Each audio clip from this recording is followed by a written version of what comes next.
नहमदुहु व नुसल्ली अला रसूलिहिल करीम। काबिल एहतराम नाज़रीन किराम, इससे पहले जो हमने वीडियो अपलोड की थी, हमने तबलीगी जमात के मुतालिक वीडियो अपलोड की थी जिसमें तबलीगी जमात पर एतराज़ के मुतालिक गुफ्तगू की गई कि तबलीगी जमात क्या गुनाहों की दावत देती है, यानी इस बात का हमने रद्द किया था। तो उस पर एक दोस्त ने कमेंट की और कमेंट में बहुत ही अच्छी बातें लिखी हैं, तो ज़रूरी समझा कि उस पर गुफ्तगू की जाए। अब वो भाई लिखते हैं, अस्सलाम वालेकुम मौलाना साहब, नेकी करने से गुनाहों को मिटा देता है अल्लाह ताला, क्योंकि उसमें हमने ये बात की कि अल्लाह ताला नेकियों की वजह से गुनाहों को बख्श देते हैं। तो इस पर एतराज़ नहीं रहता कि भाई जो बंदा नेकी के माहौल में आ गया है, तो अगर जो उसने गुनाह किए भी होंगे तो वो नेकी की तरफ हो गया है, इंशाल्लाह उनकी मग़फ़िरत हो जाएगी, बख्शिश हो जाएगी। आगे भाई लिखते हैं, लेकिन जो लोग किसी का माल हड़प ले, ज़मीन हड़प ले, अब लिखने से यूँ मालूम था भाई कोई इंडिया के हैं, तो ये मुआफ़ नहीं होता जब तक कि वो वापस न लौटा दे या जिस इंसान का माल हड़प लिया हो वो मुआफ़ कर दे। इस पर गुफ्तगू करते हैं, आगे पढ़ लेते हैं कि भाई ने क्या लिखा है। आगे लिखते हैं, तब अल्लाह ताला मुआफ़ करता है और तबलीगी जमात को कोई भी बुरा नहीं कहता। लोगों को कुरान से जोड़ो और कुरान का तर्जुमा पढ़ाओ और नमाज के साथ अकीदा भी दुरुस्त करो। लोगों का अंबिया और वलियों की मोहब्बत में गुलू हद से ज़्यादा बढ़ने से बचाओ और लोगों को अल्लाह की मोहब्बत में हद से ज़्यादा बढ़ाओ ताकि लोग अल्लाह के लिए जिएं और मरें इंशाअल्लाह। ये उस भाई ने लिखा। पहली बात यह कि इस भाई के लिखने का अंदाज़ बड़ा अच्छा है। अगरचे वो एतराज़ भी करें ना, ऐसा अंदाज से जो एतराज़ किया जाता है वो बड़ा बेहतर होता है, समझने के लिए, समझाने के लिए, फ़ाहम व तफ़हीम के लिए। तो ये बात बहुत बेहतरीन है।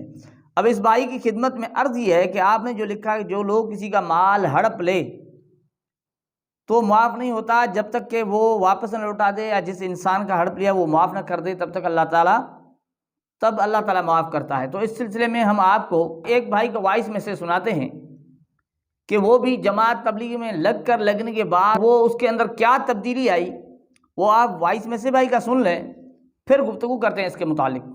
अस्सलामु अलैकुम वरहमतुल्लाहि वबरकातुहू। हज़रत माशाअल्लाह, जज़ाकल्लाह, अल्लाह आपको खुश रखे, बहुत सारी खुशियाँ अता फरमाए। सबसे पहली आपकी वीडियो मुझको लग रहा है मैं ही सुन पाता हूँ, माशाअल्लाह। आपका सब्सक्राइबर हूँ। कोई भी वीडियो आप अपलोड करते हैं तो मेरे पास तुरंत आ जाती है, तो मैं देखता हूँ और लाइक भी करता हूँ, कमेंट भी करता हूँ और शेयर भी करता हूँ, माशाअल्लाह। तो हजरत माशाअल्लाह बड़ी वजाहत के साथ आपने बात कही है, एकदम दुरुस्त बात कही है। मैं जब तबलीगी जमात में नहीं लगा था तो मेरे मोहल्ले में तकरीबन 50 से ज़ायद लोगों से मेरी झगड़ा थी, दुश्मनी थी, ताल्लुक खराब था।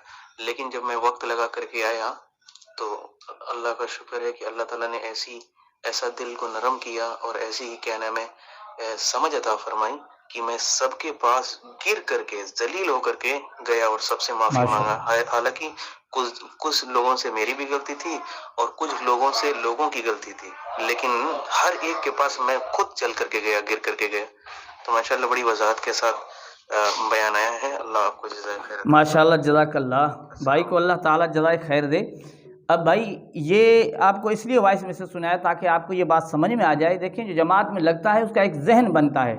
अब आपने एतराज़ किया, बिल्कुल दुरुस्त एतराज़ किया कि किसी का माल हड़प कर लिया तो अब उससे वापस करना पड़ेगा ना, तो ये जमात के अंदर जहन बनता है। अब ये भाई कह रहे हैं कि जब मैं जमात में लगा हुआ नहीं था तो लोगों के साथ झगड़ा था, जो लोगों के साथ नाराज़गी थी, वक्त लगाने के बाद मेरा ये जहन बना, कुछ जिनसे यानी मुझसे जो गलतियाँ हुई वो भी माफ़ करवाई, जो लोगों से गलतियाँ थी उनको भी जाकर मैंने मन्नत समाजत की, यानी सुलह कर ली और वो नाराज़गियाँ ख़त्म कर ली। तो ये एक इंसान का एक जहन बनता है जब अल्लाह के रास्ते में निकलता है, दीन में लगता है, दीन की मेहनत में, तबलीग में लगता है।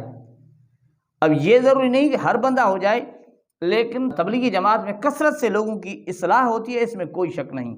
ये एक मुशाहदा है, सभी इस चीज़ को देख सकते हैं। आगे भाई जो लिखते हैं ज़रा उससे सुन लीजिए कि तबलीगी जमात को कोई भी बुरा नहीं कहता, लोगों को कुरान से जोड़ो और कुरान का तर्जुमा पढ़ाओ। तो भाई ये आपकी बात दुरुस्त है। ये बात बाद का लोग ये समझते हैं कि ये लोग कुरान के तर्जुमा से रोकते हैं। भाई हम ये कहते हैं कि तर्जुमा पढ़ो, लेकिन उलमा की रहबरी में, उलमा से समझ कर पूछ कर, ये नहीं कि अपनी तरफ से आप पढ़ लो फिर आपके अंदर बहुत सारी ऐसी चीज़ें पैदा हो जाएं कि आप ख़ुद उससे मसाइल अखज़ करना शुरू कर दो और फिर सवाए गुमराही के और कुछ नहीं। बहुत सारी ये हम एक तजुर्बा और मुशाहिदा है, बहुत सारे ऐसे लोग आए उन्होंने ऐसी बातें कही हैं जो ख़ुद कुरान का तर्जुमा पढ़कर वो गुमराह हुए। तो हम कहते हैं उलमा के समझाने के बगैर पढ़ने की इजाज़त नहीं है, क्योंकि आपको वो चीज़ें समझ में नहीं आ सकती। आगे लिखते हैं भाई कि नमाज के साथ अकीदा भी दुरुस्त करो, लोगों का अंबिया और वलियों की मोहब्बत में गुलूब हद से ज़्यादा बढ़ने से बचाओ। बिल्कुल बात दुरुस्त लिखी है। अकीदा तो तबलीगी जमात के अंदर आप देखें, ये जो आपने लिखी है अंबिया और वलियों की मोहब्बत में गुलूब, तबलीगी जमात के अंदर एक लफ्ज़ बार बार दोहराया जाता है कि अल्लाह से होता है, अल्लाह के गैर से नहीं होता। ये बहुत ही आप देखें, इसमें और आप गहराई महसूस करेंगे। वो जमात के अंदर कहते हैं कि अल्लाह का गैर अल्लाह के बगैर कुछ नहीं कर सकता और अल्लाह अपने गैर के बगैर सब कुछ करते हैं, यानी ऐसी चीज़ें सिखाते हैं। अब ये अकीदा नहीं है, पूरी मखलूक से कुछ न होने की बात समझाई जा रही है। कितना अकीदा दुरुस्त किया जा रहा है इस सिलसिले में। और भाई आगे लिखते हैं कि लोगों को अल्लाह की मोहब्बत में हद से ज़्यादा बढ़ाओ। तो भाई ये चीज़ तो उलमा से पूछनी पड़ेगी कि पहले तो अल्लाह की मोहब्बत की हद क्या है, फिर आगे बढ़ाया कैसे जाए। बहरहाल तो भाई साहब ने अच्छी कमेंट की और उस पर हमने ये बात गुफ्तगू की। तो तबलीगी जमात के अंदर बंदे की यूँ समझो बेहतरीन इस्लाह होती है, और ये सिर्फ नहीं कि होती है बल्कि बहुत सारे लोगों की हुई है, इसमें कोई शक नहीं। ये तो आपको एक वॉइस में से भाई का सुनाया, ऐसी तो बहुत सारे लोग हैं जो आप उनसे पूछेंगे तो शायद उससे पहले यानी उनकी पोजीशन क्या थी, हो सकता है मुमकिन है वो नाचने वाले हों, गाने वाले हों, अब आपको इस शक्ल में नज़र आए कि उनकी सुन्नत के मुताबिक दाढ़ी होगी, सर पर पगड़ी होगी, वो नमाजी होंगे, तहज्जुद गुज़ार होंगे। कसरत से अल्लाह ताला ने ऐसे बंदे जिनकी ज़िंदगी तब्दील हुई है इस तबलीगी मेहनत की वजह से, अल्लाह ताला ने उनको ज़िंदगी अपनी बदलने की तौफ़ीक अता फ़रमाई। तो उम्मीद है कि आपको ये गुफ्तगू समझ में आई होंगी। अस्सलामु अलैकुम व रहमतुल्लाहि व बरकातहू।